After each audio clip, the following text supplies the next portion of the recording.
The town of Silver Creek whispered about it for weeks.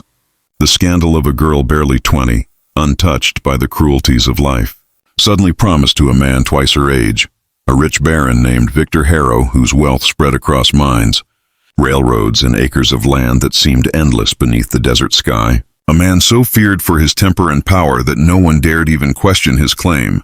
And yet when young Eliza Montgomery stepped off the coach in her plain dress and bonnet, clutching a worn satchel to her chest, her wide hazel eyes betrayed not submission, but a quiet storm of defiance, though her lips trembled as townsfolk stared, some with pity, some with envy, none with courage enough to intervene.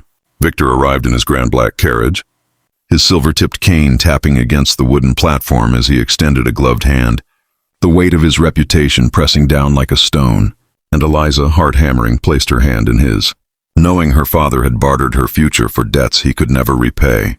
Yet in the shadows stood another man, Daniel Reed, a rancher with weathered skin and kind eyes, who had known Eliza since childhood but had stayed away, ashamed of his meager land and his inability to offer her the life she deserved.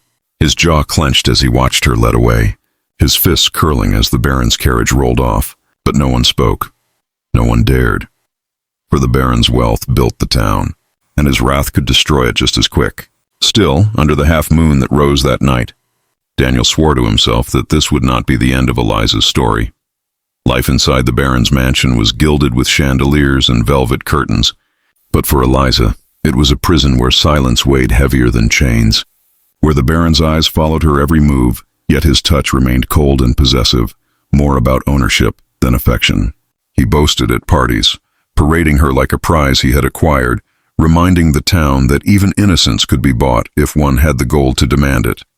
But Eliza's spirit, though shaken, was not broken, and whispers began to spread of how she lingered by the stables, how she spoke with the servants as though they were equals, how she would stand on the balcony and stare across the plains with longing instead of gratitude. Daniel, meanwhile, found himself drawn to the mansion on excuses of business, selling cattle or hay, each time stealing glances at Eliza, their eyes meeting for fleeting moments that spoke more than words ever could. She recognized in him the boy who once chased fireflies with her in the orchard, who once promised her under the stars that she deserved freedom and love, not cages of gold. Their encounters grew, small stolen moments where he'd press a folded note into her hand or whisper a word of encouragement as he loaded his wagon.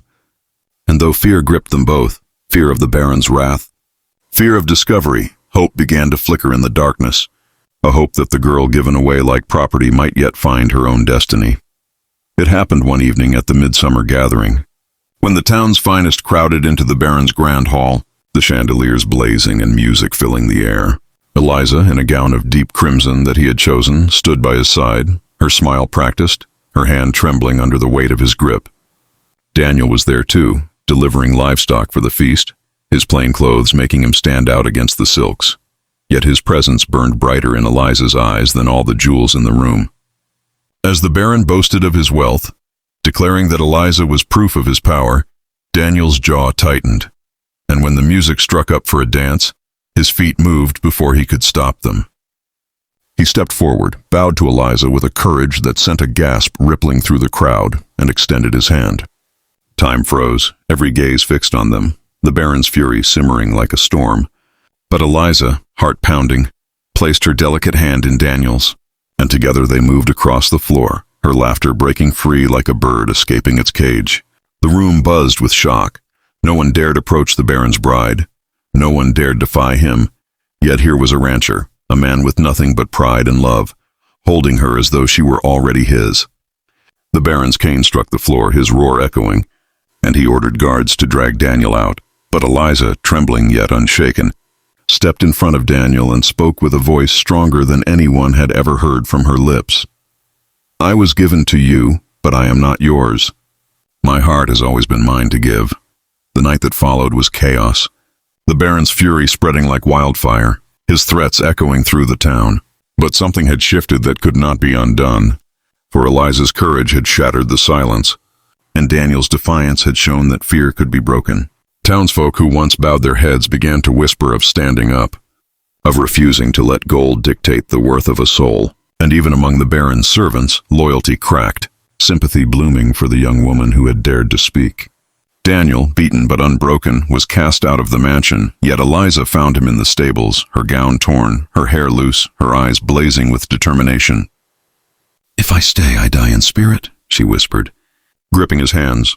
"But with you, I live." Together, under the cover of darkness, they fled, riding across the plains under the watchful half-moon, the sound of hooves a hymn of freedom, the wind carrying their laughter despite the danger at their backs. The Baron raged, sent riders to hunt them, but fate favored the brave, and with each mile, Eliza shed the chains of fear, becoming the woman she was meant to be. In the end, it wasn't wealth, power, or fear that the town remembered, but the moment a young woman chose love and courage over silence, the moment a rancher stood against a baron, and together they proved that hearts cannot be bought. And dear friends, if you've been moved by this tale of defiance, love, and the unyielding human spirit, don't forget to like, share, and subscribe to our channel, because many more Wild West stories are waiting to ride into your hearts.